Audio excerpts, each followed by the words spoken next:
కొన్నిసార్లు కలత చెంది కృంగిపోయి చేతికి రాని స్థితికి వెళ్ళిపోయావు నువ్వు.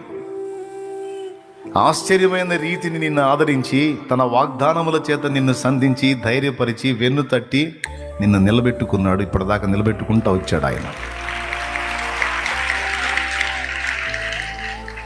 నలుగురిలో నవ్వులు పాలై నువ్వు కూర్చొని ఏడుస్తూ ఉంటే క్రొత్త వాగ్దానం ఇచ్చి నీకు ఛార్జ్ చేశాడు ఆయన. ఎడవ పిచ్చోడా, ఎవడో నిన్ను అవమానపరిచేది నేను లేనా? అవమానం చేయని నీ తలెత్తుతా కదా నేను.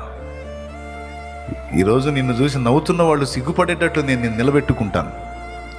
ఆ నిందకు లక్ష్య పెట్టొద్దు, ఆ అవమానాన్ని లక్ష్య పెట్టొద్దు, ఆ తృణీకారాన్ని లక్ష్య పెట్టొద్దు.